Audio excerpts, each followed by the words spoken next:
نحمده ونصلي على رسوله الكريم نحن على ذلك من الشاهدين والشاكرين والحمد لله رب العالمين۔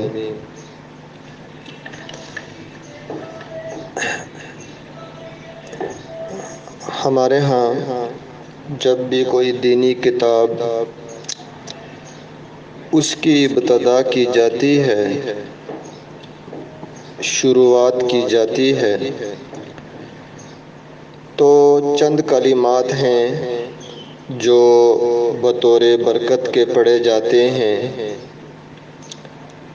اللہ تعالیٰ سے ان کلمات کے ذریعے مدد حاصل کی جاتی ہے۔ تو چونکہ قرآن پاک تو ہمارے دین کی بنیاد ہے، تو یہ مقدس کتاب جس کو سیکھنے کے لیے میری بہنیں تشریف لائی ہیں، قرآن کی طالبات، قرآن کو سیکھنے والی، تو ہم ان کلمات کے ذریعے پہلے ابتدا کریں گے اور اس کلاس کو سیکھنے سے پہلے، اس کتاب کو سیکھنے سے پہلے، دین کو سیکھنے سے پہلے وہ چند کلمات ہیں، پہلے ان کو میں ادا کروں گا، آپ نے میرے ساتھ ساتھ ان کلمات کو پڑھنا ہے۔ کلمات تھوڑے سے لمبے ہیں، میں ایک ایک کلمہ پڑھتا جاؤں گا، آپ نے میرے ساتھ ساتھ ان کو پڑھنا ہے۔ بسم اللہ الرحمن الرحیم۔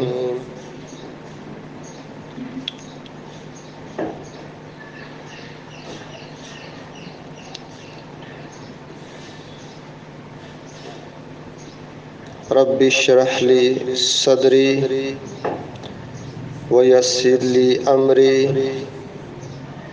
واحلل عقدۃ من لسانی یفقہوا قولی۔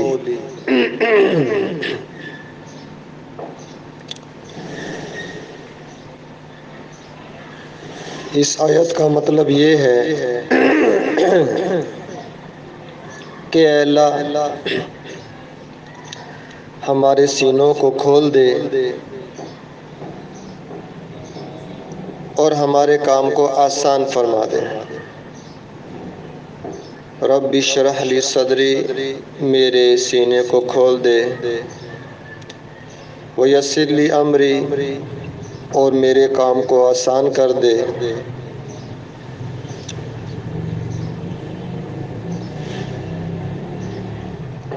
اور میری بات کو سمجھنے میں آسانی پیدا فرما دے۔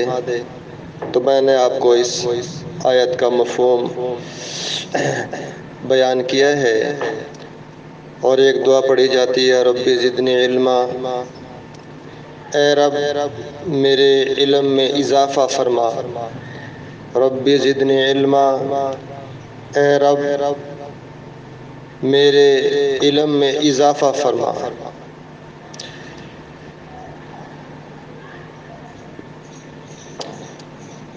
تو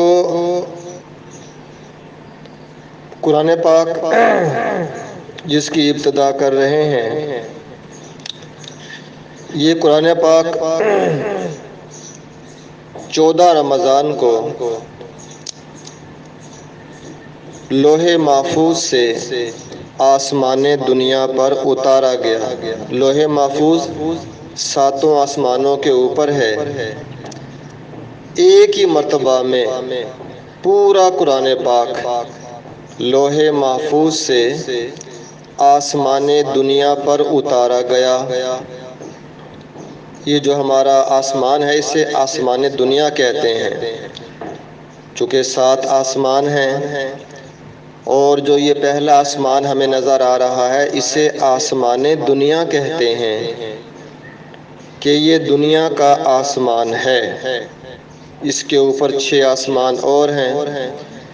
تو 6 آسمانوں کے اوپر لوح محفوظ میں پورا قرآن پاک لکھا ہوا تھا، اور حدیث میں آتا ہے کہ قرآن پاک کا ایک ایک حرف کوہ کاف شہر کے جتنا بڑا ہے۔ جیسے لاہور ہے نا، لاہور مثال کے طور پر سمجھا رہا ہوں میں آپ کو، کتنا بڑا شہر ہے لاہور، یعنی اتنا بڑا ایک حرف ہے جو اوپر لوح محفوظ میں لکھا ہوا ہے۔ اور روایت میں آتا ہے کہ بڑے بڑے فرشتے 4 ہیں، ان میں ایک اسرافیل علیہ السلام بھی ہیں، ان کی پیشانی پر پورا قرآن پاک لکھا ہوا ہے۔ ایک فرشتہ کہ جس کی پیشانی پر اللہ تعالیٰ نے پورا قرآن پاک لکھوایا ہوا ہے۔ تو لوح محفوظ میں پورا قرآن پاک لکھا ہوا تھا۔ 24 رمضان المبارک کو ایک ہی مرتبہ میں اس کو آسمان دنیا پر اتارا گیا، جو آسمان ہمیں نظر آ رہا ہے اس پر اتارا گیا۔ پھر 23 سال کے عرصے میں تھوڑا تھوڑا کر کے نبی پاک صلی اللہ علیہ وسلم پر اتارا گیا۔ ایک مرتبہ درود شریف پڑھ لیں۔ جب بھی کبھی نبی پاک صلی اللہ علیہ وسلم کا نام مبارک آئے تو کوئی کہے یا نہ کہے فوراً درود شریف پڑھ لیں صلی اللہ علیہ وآلہ وسلم۔ تو 23 سال کے عرصے میں، اور حضرت جبرائیل علیہ السلام جو اس قرآن کو لے کر اترتے تھے 26,000 مرتبہ اترے ہیں، 26,000 مرتبہ، کبھی پوری سورت لے کر، کبھی چند آیتیں لے کر۔ تو 23 سال کے عرصے میں 26,000 مرتبہ وہ قرآن پاک لے کر نبی پاک صلی اللہ علیہ وسلم پر اترے، اور آپ کو وقتاً فوقتاً جس چیز کی ضرورت ہوتی اللہ تعالیٰ جبریل علیہ السلام کے ذریعے آپ تک پہنچا دیا کرتے تھے۔ تو قرآن پاک ایک عظیم کتاب ہے۔ قرآن کا لفظی معنی، لفظی اس کا معنی جمع کرنا اور پڑھنا دونوں آتا ہے۔ قرآن کا معنی جمع کرنا بھی آتا ہے اور پڑھنا بھی آتا ہے، چونکہ قرآن پاک میں 114 سورتوں کو جمع کیا گیا ہے، اور قرآن پاک بہت زیادہ پڑھا جاتا ہے، اس لیے اس کو قرآن کہتے ہیں، قرآن۔ اور شریعت میں قرآن کسے کہتے ہیں؟ شریعت میں کہتے ہیں کہ اللہ تعالیٰ کا وہ کلام جو محمد رسول اللہ صلی اللہ علیہ وسلم پر نازل ہوا، اللہ تعالیٰ کا وہ کلام جو محمد صلی اللہ علیہ وسلم پر نازل ہوا، مصاحف میں لکھا گیا اور کسی شبہ کے بغیر آپ صلی اللہ علیہ وسلم سے متواتر منقول ہے۔ اتنے نقل کرنے والے ہر زبان میں اللہ تعالیٰ نے قرآن پاک کے پیدا کیے ہیں کہ جن کو شمار بھی نہیں کیا جا سکتا۔ اس قدر لوگ اس قرآن کو جمع کرنے والے، آگے پھیلانے والے، آگے پہنچانے والے ہیں کہ جن کو شمار بھی نہیں کیا جا سکتا، شمار۔ اچھا، آپ نے ایک بات یہ سمجھنی ہے، چونکہ آپ اب قرآن کی طالبات ہیں، ایک ہوتا ہے ہم عام لوگوں کو درس دیتے ہیں تو اس کے اندر طریقہ کار اور ہوتا ہے، لیکن جو قرآن پاک سیکھنا چاہتی ہیں کہ ہم قرآن پاک کا ترجمہ سیکھیں گی، ان کے لیے تھوڑا سا گہرا علم جاننا شروع ہوتا ہے۔ میں آپ کو ایک بات سمجھاؤں گا کہ دیکھو، قرآن پاک میں سب سے پہلی سورت کون سی ہے؟ سورہ فاتحہ، الحمدللہ رب العالمین، اور دوسری سورہ بقرہ، تیسری آل عمران۔ یہ ہے وہ ترتیب جو ہم پڑھتے ہیں، یہ وہ ترتیب ہے جو ہم پڑھتے ہیں، لیکن اس ترتیب سے نازل نہیں ہوا کہ ہم کہیں سب سے پہلے سورت نازل ہوئی وہ سورہ فاتحہ ہے، اس کے بعد سورہ آل بقرہ ہے، پھر سورہ آل عمران ہے۔ نہیں، اس طریقے سے قرآن پاک نازل نہیں ہوا۔ سب سے پہلے تو سورہ علق کی 5 آیتیں نازل ہوئیں۔ اقرأ بسم ربک الذی خلق، خلق الانسان من علق، وہ 5 آیات ہیں آخری سپارے میں۔ سورہ علق میں 5 آیتیں ہیں جو سب سے پہلے نبی پاک صلی اللہ علیہ وسلم پر نازل ہوئیں۔ اس کے بعد سورہ مدثر جو کہ 29ویں سپارے میں ہے، یا ایھا المدثر قم فانذر وربک فکبر وثیابک فطہر۔ تو آپ نے یہ سمجھنا ہے کہ دیکھو، ایک ہے ترتیب نزولی۔ ترتیب نزولی کیا ہوتی ہے کہ سب سے پہلے نازل ہوئیں سورہ علق کی 5 آیتیں، اس کے بعد سورہ مدثر۔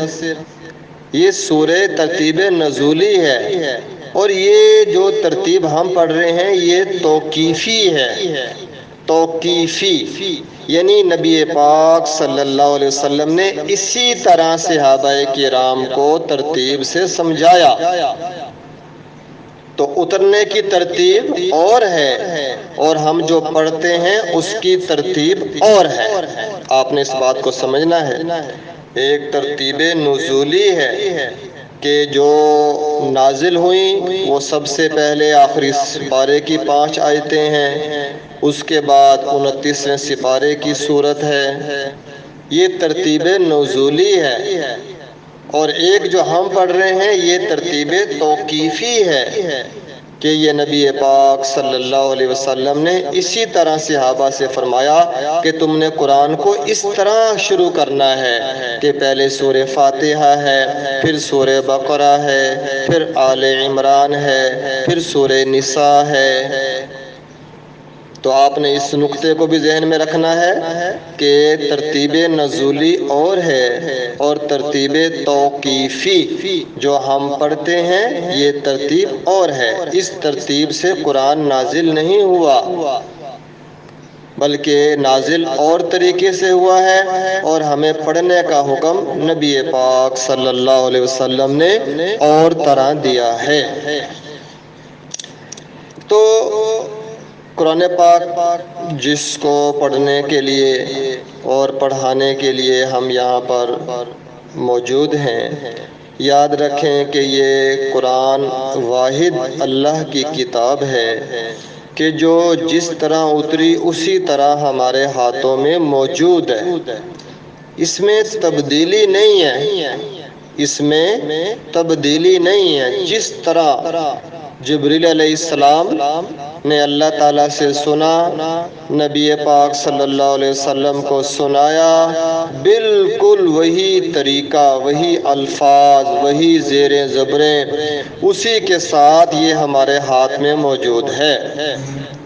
دنیا کی اور کوئی کتاب ایسی نہیں ہے۔ دیکھو تورات نازل ہوئی تھی نا، وہ تو کسی اور زبان میں تھی۔ یہودیوں کے پاس وہ تورات نہیں ہے جو اللہ نے اتاری تھی، کیونکہ 4 کتابیں اللہ نے اتاری ہیں، آپ کو یہ معلوم ہونا چاہیے۔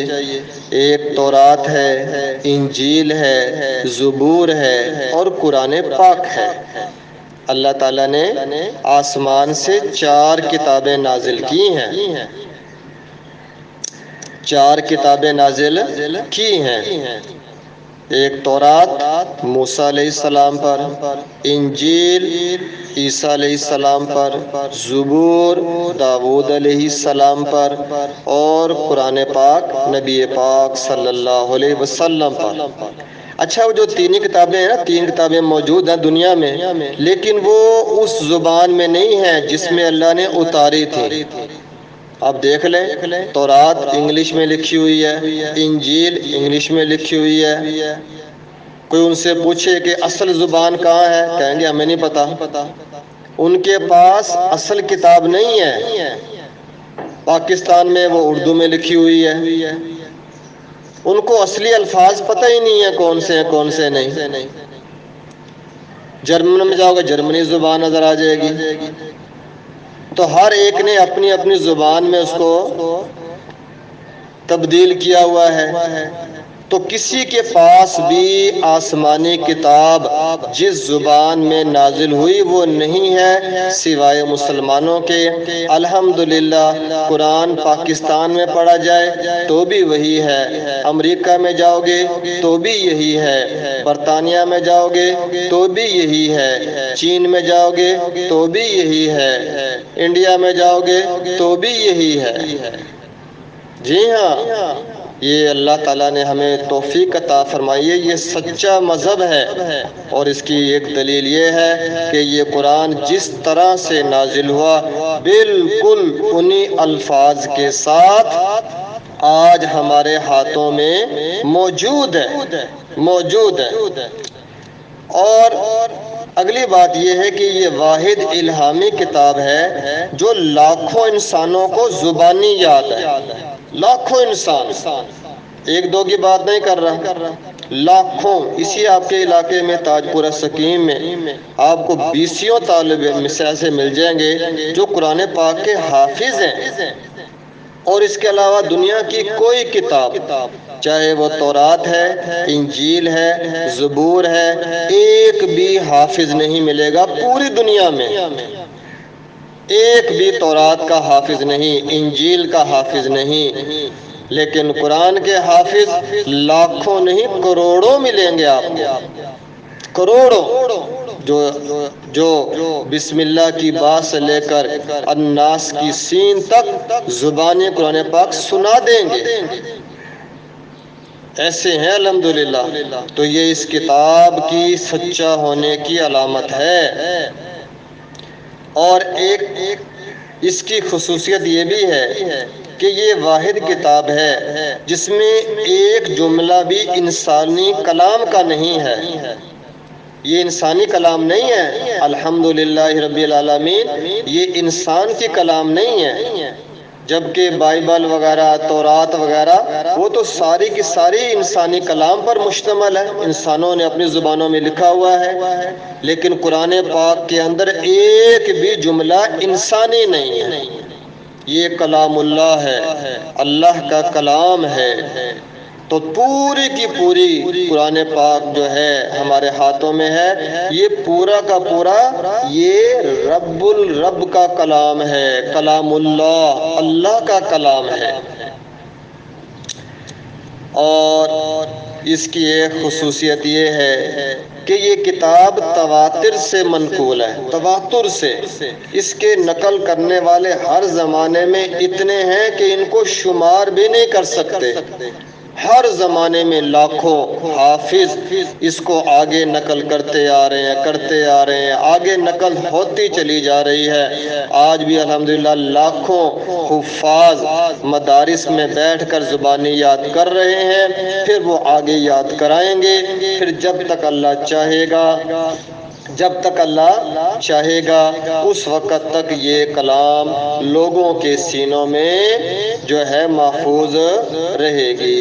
تو بھئی اس کے فضائل تو اتنے زیادہ ہیں کہ اگر میں بیان کرتے ہی چلا جاؤں گا تو پھر کرتے ہی چلا جاؤں گا، یہ ختم نہیں ہوگا۔ تو بہرحال یہ قرآن پاک جو ہم سیکھنے کے لیے، سکھانے کے لیے بیٹھے ہیں، ہمارے آقا نے فرمایا تھا خیرکم من تعلم القرآن وعلمہ، کہ تم میں سب سے بہتر وہ ہے جو قرآن کو سیکھتا ہے اور سکھاتا ہے۔ بعض روایات میں آتا ہے سیکھتا ہے یا سکھاتا ہے، سکھاتا ہے یا سیکھتا ہے، یا دونوں ہی آ جاتے ہیں اس کے اندر، پہلے سیکھتا ہے پھر سکھاتا ہے۔ تو بھئی قرآن پاک کو سیکھنے والوں کو ہمارے نبی نے سب سے افضل کہا ہے، سب سے افضل کہا ہے۔ اور یہ جو قرآن ہے نا، یہ قرآن پڑھنے والے کو تو نوازتا ہی ہے، جو قرآن کے پڑھانے کا ذریعہ بنتے ہیں اللہ ان کو بھی نواز دیتا ہے۔ حدیث پاک میں آتا ہے کہ اللہ تعالیٰ کل حافظ قرآن سے کہے گا، صاحب قرآن سے کہے گا کہ تم قرآن پڑھتے جاؤ اور جنت کے درجات میں چڑھتے جاؤ، تمہارا آخری ٹھکانہ وہی ہوگا جہاں تم آخری آیت پڑھو گے۔ پڑھتا جائے گا، چڑھتا جائے گا، پڑھتا جائے گا، چڑھتا جائے گا۔ اور ایک روایت میں یہ بھی آتا ہے کہ اللہ تعالیٰ حافظ قرآن سے کہیں گے کہ تو ایک آیت پڑھ، اور اس کے ساتھ اس کے باپ کا اور ماں کا درجہ بلند کریں گے۔ ادھر سے یہ ایک آیت پڑھے گا، آگے اس کا ایک درجہ بلند ہو جائے گا۔ یعنی حافظ قرآن بھی ہر آیت پر جنت کا درجہ چڑھتا چلا جائے گا، اور اس کے ماں باپ کو بھی جنت کے درجوں پر چڑھایا جائے گا۔ اور ایک روایت میں یہ بھی آتا ہے جس نے قرآن پاک پڑھا، اسے سیکھا اور اس پر عمل کیا، اسے قیامت کے دن نور کا ایسا تاج پہنایا جائے گا جس کی روشنی سورج جیسی ہوگی، اور اس کے والدین کو 2 جوڑے پہنائے جائیں گے۔ وہ سوال کریں گے کہ کس عمل کے بدلے ہمیں یہ پہنائے گئے؟ جواب دیا جائے گا تمہارے بیٹے کے قرآن کے حقوق ادا کرنے کی وجہ سے۔ تو دیکھو، آپ پڑھنے کے لیے آئی ہیں، آپ اس نیت سے آپ نے پڑھنا ہے کہ ہم انشاءاللہ اس پر عمل کریں گی۔ بس انشاءاللہ جو ہمارے ماں باپ ہیں، اللہ تعالیٰ ان کو کل 2 جوڑے پہنائے گا۔ ایسے پیارے اور خوبصورت جوڑے ہوں گے، ساری دنیا کے جوڑے ان کا مقابلہ نہیں کر سکتے۔ تو بہرحال یہ قرآن پاک کی میں نے کچھ تھوڑی سی باتیں ہیں جو میں نے آپ کو بتلائی ہیں۔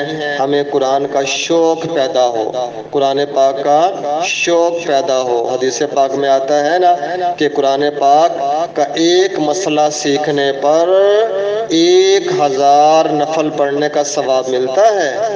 ہاں جی، جو آپ تھوڑے سے وقت کے لیے آئیں گی، 1000 نفل کہاں پڑھے جاتے ہیں؟ لیکن ایک آدمی ہے کہ اگر وہ قرآن پاک کے مسائل سیکھنا چاہتا ہے، مسائل سیکھتا ہے، مسئلہ پوچھتا ہے، تو مسئلہ پوچھنے پر 1000 نفل پڑھنے کے برابر ثواب ملتا ہے۔ تو یہ قرآن جو ہے یہ بہت اہم ترین کتاب ہے، ہم قدر کریں۔ اللہ تعالیٰ ہر ایک سے اپنے دین کا کام نہیں لیتے۔ جن کو اللہ تعالیٰ قرآن کا علم سیکھنے کی توفیق عطا فرماتے ہیں، یہ اللہ تعالیٰ کا بہت بڑا احسان ہوتا ہے کہ اللہ تعالیٰ کسی سے اپنے دین کا کام لے لے۔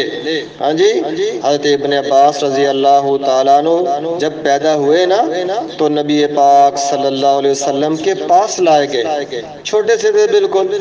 تو حضور صلی اللہ علیہ وسلم نے ان کو دعا کون سی دی؟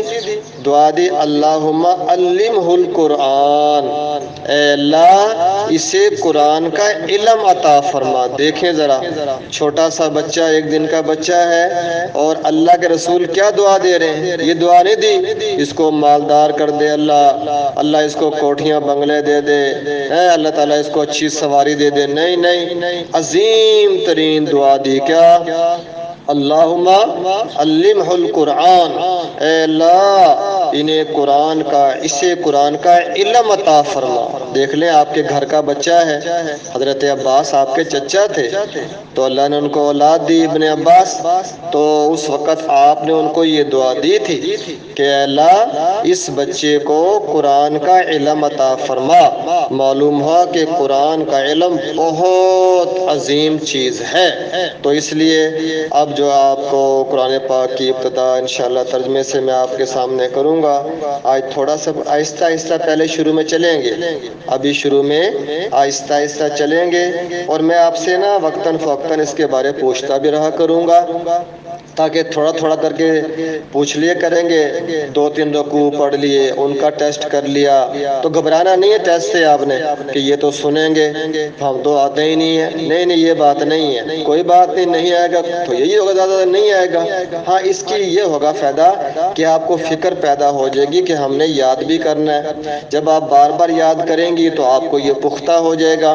تو آپ کو پختہ کرانے کی غرض سے میں آپ کا ٹیسٹ بھی لے لیا کروں گا، اسی بہانے سے آپ کو چیزیں یاد بھی ہو جائے کریں گی۔ تو سنانے کے خوف سے بھاگنا نہیں ہے، بھائی یہ تو سنانا بھی پڑے گا، بات جی ہم تو چاہ رہے ہیں جی، ایسی بات نہیں ہے۔ شروع میں ہر نئے علم میں مشکل ہوتی ہے۔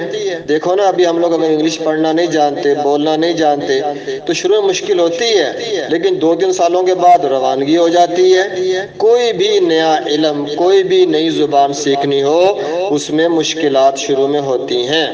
تو میں ایک مرتبہ پھر آپ کے سامنے دعا پڑھوں گا، آپ نے میرے ساتھ جو ہے وہ دعا کو پڑھنا ہے۔ بسم اللہ الرحمن الرحیم، رب یسر ولا تعسر وتمم بالخیر وبک نستعین یا فتاح یا علیم۔ اب میں آپ کے سامنے تعوذ کی تلاوت کروں گا اور اس تعوذ کا ترجمہ اور مختصر تشریح آپ کے سامنے رکھوں گا۔ اعوذ باللہ من الشیطان الرجیم، بسم اللہ الرحمن الرحیم۔ اب دیکھیے آپ نے اپنے ذہن میں رکھنا ہے کہ میں لفظی ترجمہ کیا کروں گا، پھر با محاورہ کیا کروں گا اور پھر مختصر تشریح کیا کروں گا۔ اعوذ، اعوذ اس کا معنی ہے میں پناہ مانگتا ہوں۔ اگر عورت پڑھے گی تو کہے گی میں پناہ مانگتی ہوں، یعنی یہ لفظ مرد عورت دونوں کے لیے استعمال، جیسے آئی ہوتا ہے نا، آئی انگلش میں آئی، یہ مرد عورت دونوں کے لیے استعمال ہوتا ہے، دونوں نے آئی کہنا ہے۔ اس طریقے سے اعوذ مرد پڑھے گا اس کا معنی ہے کہ میں پناہ مانگتا ہوں، عورت پڑھے گی وہ کہے گی میں پناہ مانگتی ہوں۔ با یہ ہے نا باللہ، یہ مرکب ہے 2 کلموں سے۔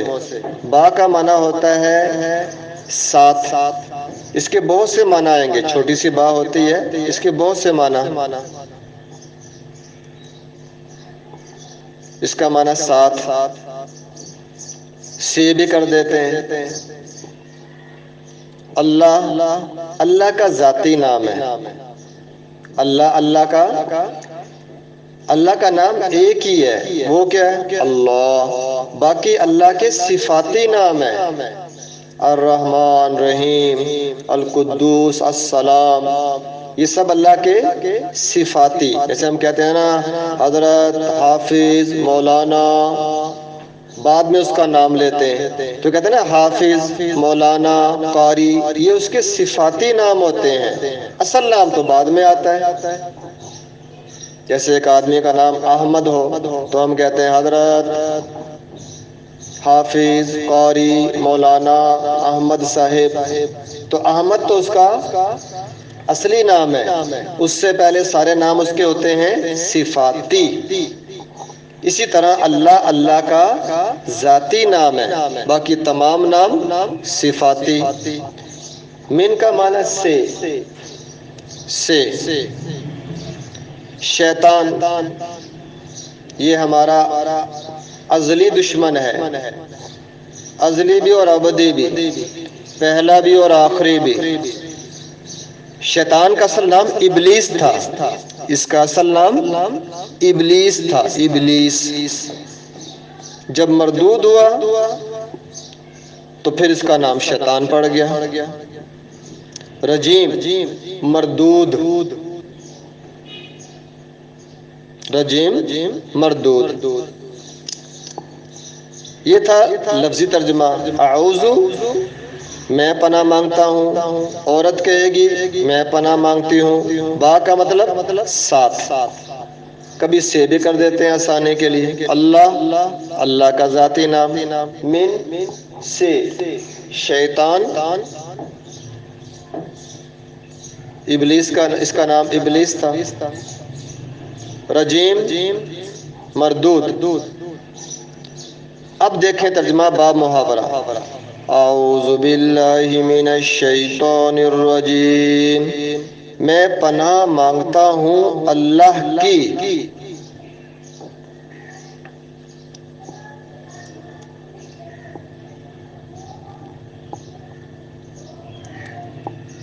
من الشیطان الرجیم، شیطان مردود سے۔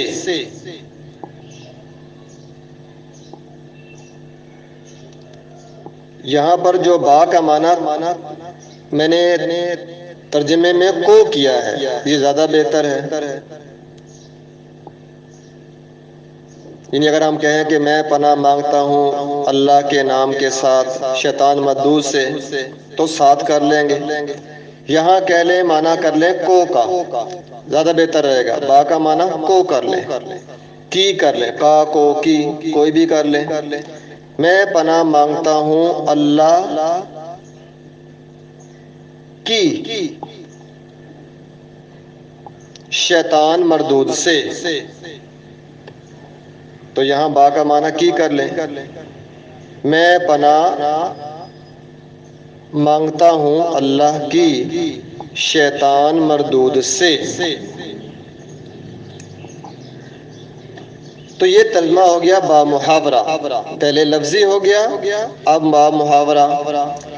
اب آپ نے یہ دیکھنا ہے اگلی بات، تیسری بات، کہ ہم اللہ کی پناہ کیوں پکڑتے ہیں شیطان مردود سے۔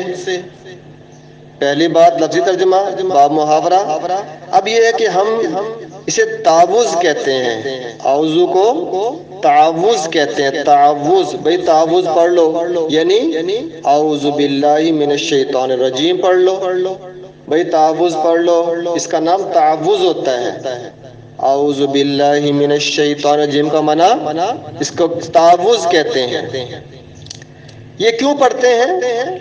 کیونکہ قرآن پاک میں ہے فَإِذَا قَرَأْتَ الْقُرْآنَ فَاسْتَعِذْ بِاللَّهِ مِنَ الشَّيْطَانِ الرَّجِيمِ، کہ اللہ تعالیٰ نے اپنے حبیب صلی اللہ علیہ وسلم سے فرمایا کہ جب آپ قرآن پڑھیں تو پھر اللہ کی پناہ شیطان مردود سے پکڑ لیا کریں۔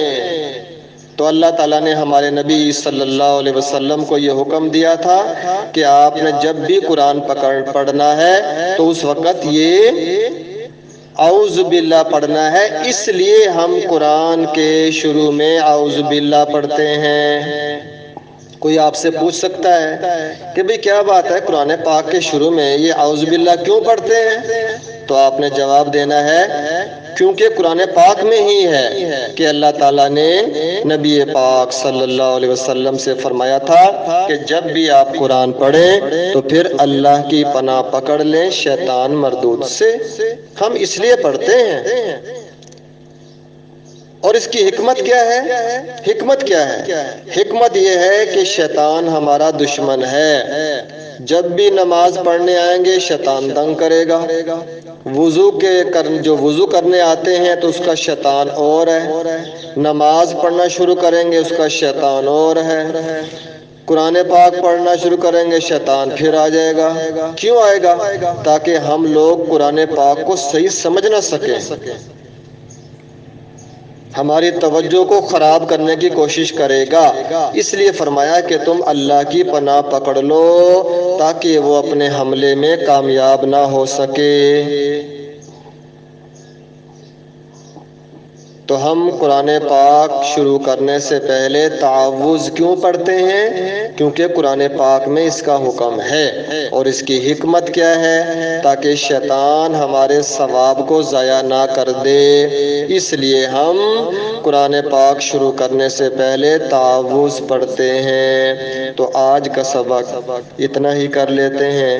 تو چونکہ کچھ باتیں میں نے آپ کو ابتدائی بتلائی ہیں قرآن کی عظمت کے بارے میں، اور بھی بہت سی باتیں آہستہ آہستہ آتی چلی جائیں گی، تو آپ نے جو یاد کرنے والی بات وہ یہ ہے قرآن کا لفظی ترجمہ یاد کرنا ہے جو میں سنوں گا، با محاورہ، اور تعوذ کسے کہتے ہیں میں پوچھوں گا تعوذ کسے کہتے ہیں، آپ نے کہنا اعوذ باللہ من الشیطان الرجیم کو۔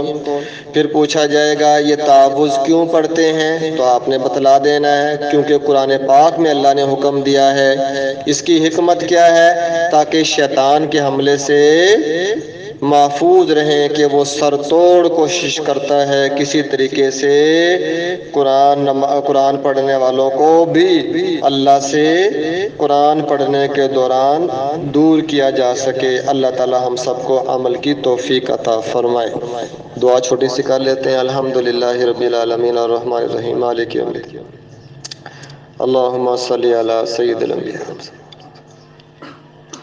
یا اللہ جو قرآن پاک شروع کیا ہے اللہ ہمارے پڑھنے پڑھانے میں برکتیں عطا فرما، اللہ عمل کی توفیق عطا فرما، اخلاص عطا فرما، اللہ قرآن کا شوق عطا فرما۔ اللہ خوش نصیب وہ ہے جو قرآن کے پھیلاؤ کا ذریعہ بن جائے۔ اللہ ہم سب کو اپنے قرآن کے پھیلانے میں ذریعہ بنا دیجیے۔ ہمیں قرآن کو ہمارے دل کی بہاریں بنا دیجیے۔ اللہ اس کے پڑھنے والا، اس کے سمجھنے والا بنا دیجیے۔ یا اللہ ہمارے اس پڑھنے پڑھانے کو قبول فرما لیجیے، پریشانیوں کو دور فرما لیجیے۔ یا اللہ آپ کے حبیب صلی اللہ علیہ وسلم نے فرمایا تھا کہ جس گھر میں قرآن پڑھا جاتا ہے وہ گھر آسمان والوں کو ایسے چمکتا ہوا نظر آتا ہے جیسے زمین والوں کو ستارے چمکتے ہوئے نظر آتے ہیں۔ اللہ تیرا قرآن ہم نے پڑھا، سمجھا، سیکھا، اللہ اس کی برکتیں عطا فرما دیجیے۔ صلی اللہ تعالی علی خیر خلقہ محمد وآلہ واصحابہ اجمعین برحمتک یا ارحم الراحمین۔